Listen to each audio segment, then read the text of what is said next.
Yes hello, welcome to BEd classes. आज पिछली class में हमने पढ़ा था लेवल्स ऑफ टीचिंग। आज उसी में कंटिन्यू करते हैं। सेकेंड लेवल ऑफ टीचिंग जो आज हम पढ़ेंगे वो है अंडरस्टैंडिंग लेवल। ठीक है, तो चलिए स्टार्ट करते हैं। 3 लेवल ऑफ टीचिंग होते हैं जो मैंने आपको बताए थे पिछली क्लास में: memory level, understanding level and reflective level. Memory level हमने पढ़ चुका है, जिसमें सिर्फ बेसिक चीज़ें बच्चों को लर्न करनी होती है। कह सकते हो आप एक तरह से रटते हैं बच्चे, बस उनको लर्न करनी होती है, उनको समझना कुछ नहीं होता है, कुछ रिफ्लेक्टिव नहीं, रिस्पॉन्स नहीं देना होता है, ना अंडरस्टैंडिंग होती है, बस उनको सीखना होता है, लर्न करना होता है। तो आज हम पढ़ेंगे उसी में सीरीज़ में अंडरस्टैंडिंग लेवल।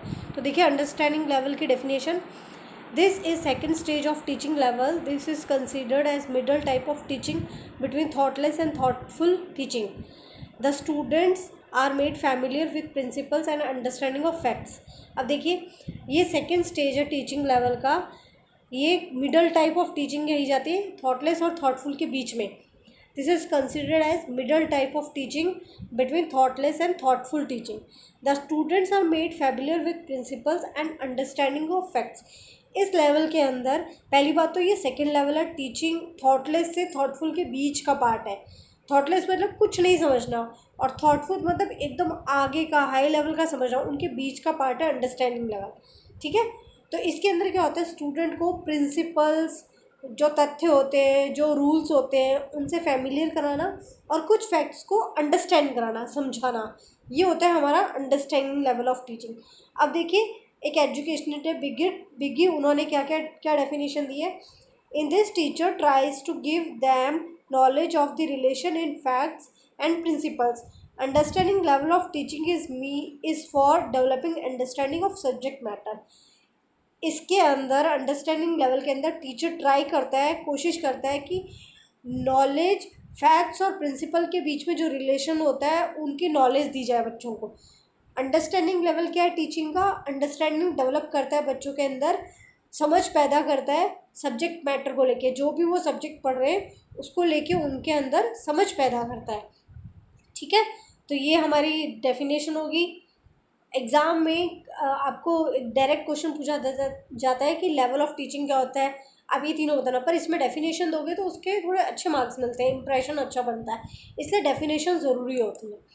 अब देखिए अंडरस्टैंडिंग लेवल क्या है: the aim of teaching is to develop mastery in the student, not to learn the content by heart. The teacher must note that learning is the permanent change in personality. This model is given by Morrison. इसमें main क्या aim है, क्या objective है, क्या लक्ष्य है कि बच्चों को पूरा कंटेंट दिल से याद नहीं करना, लर्न बाय हार्ट नहीं है, लेकिन उनको समझना है. टीचर मस्ट नोट, टीचर ये नोट करे कि लर्निंग ऐसी हो, परमानेंट हो, ताकि उनके पर्सनैलिटी के अंदर चेंज आ जाए. ऐसी लर्निंग होनी चाहिए इस लेवल के अंदर. और ये अंडरस्टैंडिंग लेवल का मॉडल किसने दिया था? मॉरिसन ने दिया था. ठीक है, ये ज़रूर याद रखना आप. चलिए अब इसका हम क्या कहते हैं, स्ट्रक्चर पढ़ लेते हैं अंडरस्टैंडिंग लेवल का. तो सबसे पहले इसके अंदर तो फोकस क्या है, अंडरस्टैंडिंग लेवल पे किस चीज़ पे ज़्यादा फोकस किया जाता है. तो देखिए the main focus of understanding level of teaching is to have mastery over the concept. जो भी कॉन्सेप्ट, जो भी तथ्य पढ़ाया जा रहा है उस पर मास्टरी होनी चाहिए बच्चे की, मतलब वो एकदम अच्छे से बच्चे को समझ आ जाना चाहिए. It provides substantial knowledge to subject matter. Subject matter की एक अच्छी खासी नॉलेज दी जाती है इस लेवल के अंदर बच्चों को, ये फोकस होता है मेन. अब सिंटेक्स में देखिए क्या होता है. सिंटेक्स मतलब रूल, क्या क्या रूल है इसमें. सबसे पहले आता है exploration. It involves testing, questioning to explore initial learning of the student. इसके अंदर टेस्ट किया जाता है बच्चों को, क्वेश्चनिंग दी जाती है, बच्चों से क्वेश्चन पूछे जाते हैं ताकि उनके अंदर की लर्निंग को बाहर लाया जा सके, जो उन्होंने लर्न किया है उसको बाहर वो प्रेजेंट कर सके, इसलिए उनको क्वेश्चंस पूछे जाते हैं. आपने देखा होगा छोटे बच्चों को मैम ने एक चैप्टर पढ़ाया सपोज करो, उसके बाद उसमें से छोटे छोटे क्वेश्चन पूछेंगे, कोई भी छोटी सी स्टोरी ले ली उसमें से छोटे छोटे क्वेश्चन निकालेंगे ताकि बच्चे का कॉन्सेप्ट कितना क्लियर है वो पता चल सके. ठीक है, ये एक्सप्लोरेशन होता है. It assist the teacher to arrange the subject matter in psychological sequence. Exploration के अंदर टीचर सारे सब्जेक्ट मैटर को एक साइकोलॉजिकल सीक्वेंस में रखता है कि बच्चों के अंडरस्टैंडिंग लेवल के हिसाब से रखता है कि बच्चे को इस चीज़ को पढ़ाने से पहले अगर ये टॉपिक पढ़ाए तो बच्चों की ये साइकोलॉजी डेवलप होगी, सेकंड ये पढ़ाए तो बच्चों की ये समझ विकसित होगी. इस तरह से टीचर अपने सारे सब्जेक्ट मैटर को साइकोलॉजिकल सीक्वेंस में अरेंज करता है। Teacher has to decide how is new unit to be presented, और इसमें टीचर डिसाइड करता है कि नया यूनिट कैसे प्रेजेंट किया जाए बच्चों के सामने, कितना इंटरेस्टिंग पढ़ाया जाए ताकि बच्चे अच्छे से समझ पाए। सिंटेक्स में ही नेक्स्ट आता है presentation. In this teacher present the new content into small unit. अब बच्चा क्या होता है कि जैसे मैं ही आपको पढ़ा रही हूँ, तो मैंने लेवल्स ऑफ टीचिंग को एक ही वीडियो में नहीं पढ़ाया, आपको पार्ट्स में पढ़ा रही हूँ ताकि आपको अच्छे से समझ में आए और उसकी डीप नॉलेज हो उस टॉपिक की। इसलिए मैं टीचर भी क्या करता है, कोई भी न्यू कंटेंट होता है उसको स्मॉल स्मॉल यूनिट्स में पढ़ाता है, अलग अलग बांट देता है अलग अलग क्लासेस के टाइम के हिसाब से, और उस हिसाब से पढ़ाता है। The teacher test the student to diagnose और observe how many student fail और not.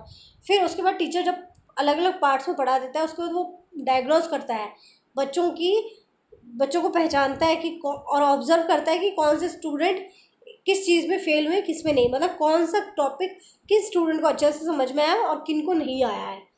Teacher should not proceed towards the new unit until most of the student fully understand. और टीचर जब तक नए टॉपिक पे नहीं बढ़ेगा, जब तक पुराना टॉपिक जो वो पढ़ा रहा है वो बच्चों को अच्छे से समझ में नहीं आए। आपने देखा होगा मैथ्स में, जब तक आपको एक फार्मूला अच्छे से क्लियर नहीं होता, उससे रिलेटेड सारे क्वेश्चंस आपको समझ नहीं आते, तब तक टीचर नया फार्मूला आपको नहीं बताएगा।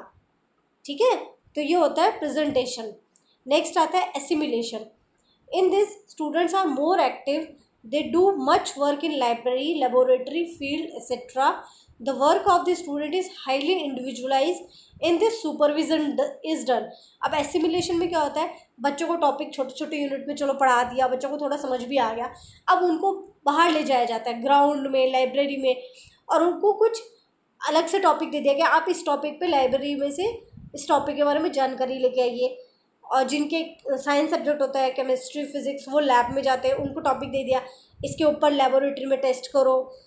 कुछ बच्चे जिनका इंटरेस्ट फील्ड में है, उनको बाहर गार्डन में ले गए, जैसे आपने बायो में देखा होगा प्लांट्स, जब हम पढ़ते हैं प्लांट्स के बारे में, तो बाहर गार्डन में ले जाके अलग अलग पौधों के बारे में जानकारी दी जाती है। तो इस तरह से हर बच्चे को इंडिविजुअल अलग अलग काम दिया जाता है, और उस काम में वो बच्चा कितना एक्टिव है, कितना अच्छे से कर रहा है, ये टीचर देखता है। तो स्टूडेंट क्या होते हैं इसमें मोर एक्टिव होते हैं, वो लाइब्रेरी, लेबोरेटरी, फील्ड में जाके काम करते हैं, हाईली इंडिविजुअलाइज्ड मतलब अपना अकेले काम करते हैं, और इसमें उनका सुपरविज़न किया जाता है। ये होता है एसिमिलेशन। ठीक है, नेक्स्ट देखिए ऑर्गेनाइजेशन। अब जो भी टॉपिक है उसको ऑर्गेनाइज कैसे करना है, देखिए this step is to determine whether student can reproduce the essential of the unit in writing without any help. अब बच्चों ने सपोज करो लैब में जाके उन्होंने प्रैक्टिस कर ली, फील्ड में जाके उन्होंने जानकारी ले ली, अब वो किस तरह से उसको राइटिंग फॉर्म में लिखते हैं, किस तरह से अपनी फाइल में ऑर्गेनाइज करके लिखते हैं, ये होता है ऑर्गेनाइजेशन पार्ट। उसमें वो टीचर की हेल्प भी ले सकते हैं थोड़ी बहुत। In certain subjects such as arithmetic, mathematics, grammar, written reproduction of an unit is possible. अब उसमें तो उन्होंने फील्ड वर्क में जाके काम कर लिया, उसको लिख लिया, लेकिन कुछ काम ऐसे होते हैं जो आप अगर जब तक लिख के प्रैक्टिस नहीं करोगे तब तक नहीं आते। जैसे मैथ्स है, आपको फार्मूले याद है, सपोज करो टीचर ने पूछ लिया, आपने बता दिए, लेकिन जब तक आप उस फार्मूले को कॉपी में उसके रिलेटेड क्वेश्चन सॉल्व नहीं करोगे तब तक कोई मतलब नहीं है उस फार्मूले का। वैसे ग्रामर है, ग्रामर के रूल्स अगर आपको याद नहीं है तब तक कोई मतलब नहीं है ग्रामर पढ़ने का। और ग्रामर का प्रैक्टिकल फॉर्म ये है कि आप उसको कॉन्वर्सेशन में लाओ, आपस में बात करो इंग्लिश के वर्ड्स का, तभी वो ज़्यादा आप सीख पाओगे। तो इसके अंदर ऑर्गेनाइजेशन में क्या होता है, सब्जेक्ट मैटर को रिटन फॉर्म में कितना अच्छे से बच्चा लिख पा रहा है वो देखते हैं। इसमें मैथ्स आता है, ग्रामर आता है, अर्थमेटिक आता है। ठीक है, नेक्स्ट आता है रेसिटेशन। रेसिटेशन मतलब क्या होता है, ओरल सुनाना कोई चीज़। जैसे आपने छोटी क्लासेस में देखा होगा, बड़ी क्लास में तो नहीं होता ये, छोटी क्लास में जैसे बच्चों को इंग्लिश की पोएम दे दी, हिंदी की पोएम दे दी, एक स्टोरी दे दी, बोला कल सबके सामने आपको सुनानी है, तो उसको बोलते हैं recitation. In this each student present the subject matter orally before the teacher। Teacher के सामने वो बोल के सुनाता है, क्लास के सामने बोल के सुनाता है। He plans daily recitation. Recitation में take in the form of written paper. कई बार टीचर उनको बोलता है बोर्ड पे लिख के दिखाओ पोएम, कई बार बोलता है चलो सारे बच्चे ये पोएम याद करके आए तो चलो सभी कॉपी में लिख के दिखाओ, आपका टेस्ट हो गया। और कुछ बच्चों को कई बार क्लास में सबके सामने खड़ा करके बोलते हैं कि चलो ये पोएम सुनाओ, तो उसको बोलते हैं रेसिटेशन, ओरल में कोई चीज़ सुनाना। ठीक है, तो ये हो गया हमारा सिंटेक्स के 5 पार्ट। अब नेक्स्ट आता है इसके अंदर ही सोशल सिस्टम। सोशल सिस्टम क्या है, अंडरस्टैंडिंग लेवल में जो भी बच्चों ने पढ़ा है वो सोसाइटी में कैसे यूज़ करेंगे। देखिए, teacher should be democratic in teaching in the classroom. Teacher democratic होना चाहिए, मतलब पार्शलिटी नहीं करना चाहिए, सब बच्चों को प्रॉपर ध्यान दे, सब बच्चों को मौका दे अपनी बात कहने का, अपने डाउट्स क्लियर करने का, और टीचर सबके साथ एक जैसा बिहेव करे। He has to act as a leader of the group, वो सबका लीडर होना चाहिए टीचर। बच्चे टीचर को आइडियल मानते हैं इसलिए। His main job is to guide and motivate student, उसका मेन काम क्या है, बच्चों को गाइड करे, सही दिशा निर्देश दे पढ़ाई के प्रति, और बच्चों को मोटिवेट करे। His behaviour his behaviour should be flexible and dynamic, उसका बिहेवियर फ्लैक्सीबल होना चाहिए, ये नहीं कि हमेशा गुस्से गुस्से में या हमेशा मजाक मजाक करते रहे, कभी सिचुएशन के अकॉर्डिंग एक्ट करे, ऐसा टीचर होना चाहिए। और डायनेमिक होना चाहिए, मतलब एक काम के प्रति एकदम जुझारू होना चाहिए, फटाफट कोई भी काम दे बच्चों को एकदम परफेक्टली करवा दे, ऐसा होना चाहिए। ये होता है सोशल सिस्टम। लास्ट में आता है इवैल्यूएशन, जो भी अंडरस्टैंडिंग लेवल में पढ़ाया गया है उसको बच्चों को कैसे आप इवैल्यूएट करोगे। The essay and objective type test are used for evaluating the outcomes of this model. इस मॉडल के अंदर बच्चों से ऑब्जेक्टिव टाइप टेस्ट लिए जाते हैं, ऐसे लिखाए जाते हैं, इनके थ्रू इवैल्यूएशन किया जाता है, बच्चों का मूल्यांकन किया जाता है कि बच्चों ने कितना सीखा है। The multiple choice and analogy type items are best items for measuring the understanding of the student. Multiple choice को ही ऑब्जेक्टिव टाइप बोलते हैं, और एनालॉजी, एनालॉजी मतलब जिसके दो ऑप्शन होते हैं, दो नहीं, हाँ दो ऑप्शन होते हैं, है या नहीं है, पॉसिबिलिटीज आ जाती है एनालॉजी में। ये जैसे होता है ना, एक डायग्राम दे दिया, उसमें से 4 क्वेश्चन पूछे, तो अगर चारों आंसर सही है तो चारों सही होने चाहिए, तो ए चूज़ कर लो आप, 2 आंसर सही है तो बी चूज़ करो, कोई भी सही नहीं है तो सी चूज़ करो। तो ये होता है एनालॉजी टाइप आइटम्स। तो ये अंडरस्टैंडिंग लेवल में इवैल्यूएशन में यूज़ किए जाते हैं। ठीक है, तो ये थी आज की हमारी क्लास, ये था अंडरस्टैंडिंग लेवल। नेक्स्ट वीडियो में मैं पढ़ाऊँगी आपको रिफ्लेक्टिव लेवल। तो ये था मेरा छोटा सा वीडियो, कैसा लगा आपको बताइएगा ज़रूर कमेंट लिख के, और अपने फ्रेंड्स के साथ शेयर कीजिएगा, मेरे चैनल को सब्सक्राइब कीजिएगा। Thank you for watching, thank you.